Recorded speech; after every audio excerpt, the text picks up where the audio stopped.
یادېږي د باجوړ کې او دغه ځای نه رالو ماشومان هم پاتې شو او دا خلک له الله چانده کوي دا ډېری والا په نور لایت چاندې کړي او سړي پاتې شو مالونه دا کورونه هم پاتې شو نه چا فراغ ورته رشته ورتلی شو دا کورونه نه پاتې شو الله کا تباره وتلی ولا قصو درک نشه درته کې ګرځو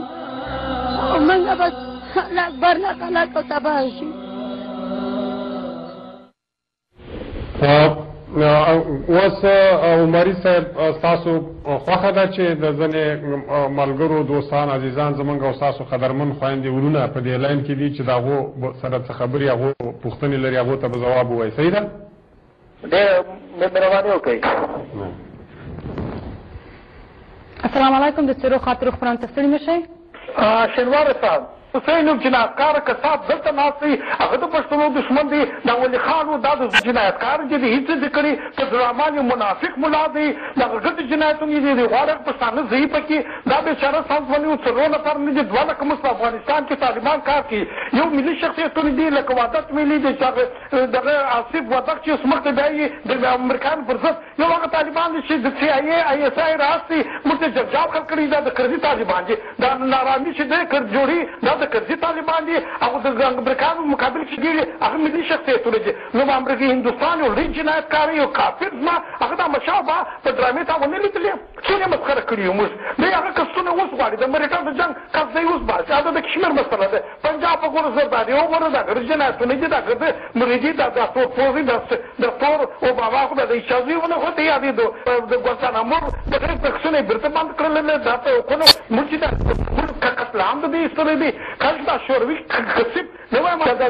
ایسته مشکل حالو هندوستان وګوره کسب څلور د کنسولګري په هغه کنسولګري و یو په کندهار کې او په جلال آباد کې نور د وخت نه نستم یو مرتاش د ژوند د استوري برای خدا یو در بر خوندور ده کې نه ګورو مریانو چې ګورو مریانو پروګرامونه مو مجربه پر ماتوا د مملکت مسله ده دا جنایتکار کدی کبه راځي دا اوس عبدالله ویل بعض کاندیدان تاجد ممرک سوي دي نو دا چاکو کاش مارشال فهیم دا دغه لپاره اصل چې خلک په چاکوګانو وي انسانان مړه کړي دا انتخابات دي لا د ډېر د خجالت وړ موضوع دی یار د مرکز بالا فاتحه واخیستل شي یو دا شی دغه دی زورات ډېر ښه برنامه پرونو ویله ونور کوم ملي جنایتانو خاینانو جاسوسانو سره مور کوي زما دغه خبر ده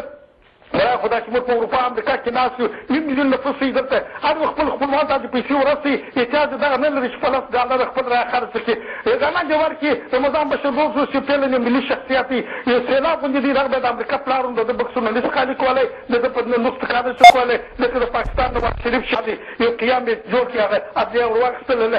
امریکا د دخالت زور نسوه کولی که امریکا تاجد کړي وو چې دغه کار نه کېږي دغه غانا لار د نژاد رمضان بشیر ډېره مننه خبرې وکړې بعض خلک شکایت لري چې شابک بابولالي وایي موږ خو پوهېږو نه ډېره مننه مرګ نږدې کارونه ډېر خبرې ډېرې دي مهرباني السلام علیکم د څیرو خاطرو خپرونه ته ستړي مه شئ بله مهرباني وکړئ بله السلام علیکم وعلیکم السلام صاحب ستړي مه شئ خیر وسې شنوارې صاحب تاسې ستړي مه شئ خدایم په خیر راوفي صاحب مهرباني کوئ صاحب ډېره مننه شنوارې صاحب والله دا څه له مخکې باید یم قاضي صاحب ته د خدای دغه ورکړي انصاف ورکړي هغه دومره خبرې کوي چې دغه زموږ هڅې سره ګډوډ کړي نه خبره معلومې او نه محتواله خبرې معلوموي خو په هر حال باندې زما ستاسې مېلمانو نه دا پوښتنه ده چې آیا ستاسې مېلمانه بخښنه غواړم د هغوی نه مې دا پوښتنه ده چې آیا عوام او دوی په ده پوهېږي چې دغه نن چې دا جنګ روان دی د ډیورند د کرښې دواړو غاړو ته دا صرف او صرف د پښتنو د تباهۍ دپاره روان دی آیا عوام او دوی په ده باندې پوهېږي او که چېرته دوی په پوهېږي دوی عوامو ته دا تشریح کړې ده چې دا جنګ د پښتون ضد جنګ روان دی تشکر رؤفي صاحب هغه به درته ځواب ووایي عمري صاحب عمري صاحب ته به لنډ ځواب چې خلک په دې تلیفون لاین کې ډېر دي ښه صحیح ده تاسو لکه دغه ورو د عوامو پوښتنه وکړله د عوام نن که موږ د وړوکي ماشوم نه هم پوښتنه وکړو او دغه د افغانستان ته بیان کړو نو هغه وړوکی ماشوم به هم د دې قضاوت وکړي چې نن سبا موږ سره څوک ظلم کوي او موږ لکه چا دې حالت ته موږ راوستلو او زموږ دښمنان څوک دي دغه ورور چې دغه خبره وکړله زه به دومره دې جواب کې وایم چې په دې باندې ټول پښتانه نن پوهېږي چې موږ دښمنان څوک دي. صحیح شو، تشکر، ډېره مننه. السلام علیکم، د څېرو خاطرو خپرونې ته ستړي مه شئ. السلام علیکم، جوړه دی، خیرت دی. زه د اوسنیو حالاتو د صورت بیا باندې خبرې وکړم. پوښتنه تاسو لرئ مومن صاحب؟ بلې بلې، زه دا پوښتنه مې کوله چې د حالات چې روان دي په شوات کې دي عاملین څوک دي او دا څنګه دا ټوله شخړه روانه. عمري صاحب ښه دا تاسو د تلویزیون نه واورئ. ښه عمري صاحب به درته ووایي ځواب. عمري صاحب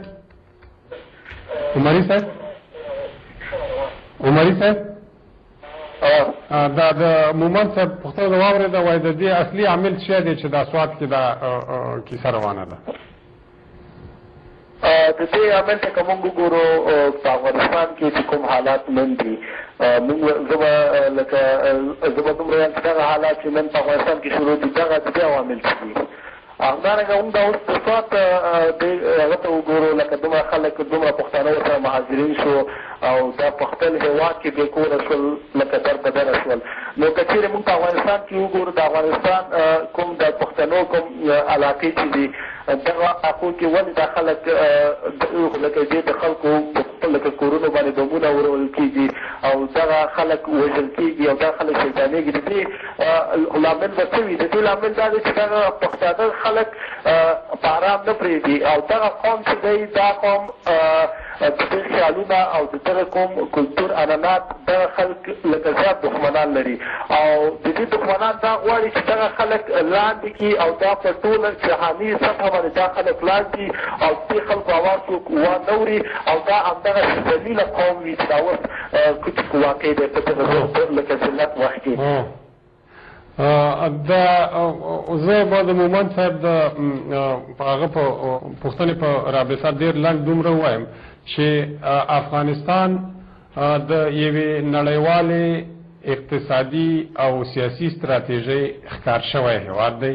افغانستان په هغه اور کې سوځي چې بل چا بل کړی دی،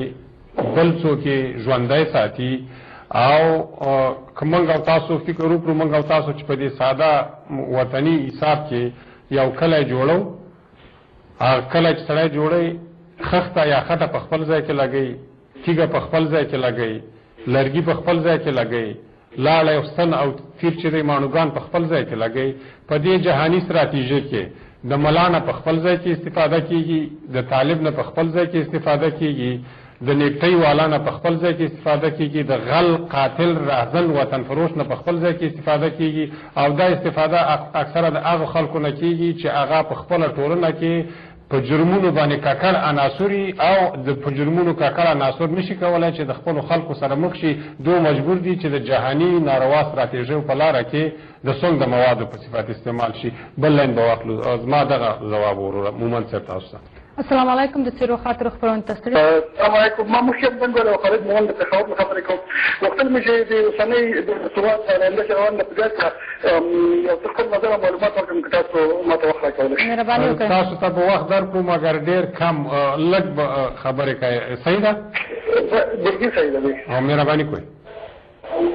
السلام علیکم. وعلیکم سلام. زما په نظر د اوسنی حالت چې روان دی دا د پاکستان دولت په خپله یو نوې سازش او یو نوی تجارتي شروع کړی چې په دې ډول باندې وکړی شي د نړیوالو مفکر جلب کړي او د یو بل نوی تجارتو کې دوی هره ورځ وایي چې صلحاو طالبان یا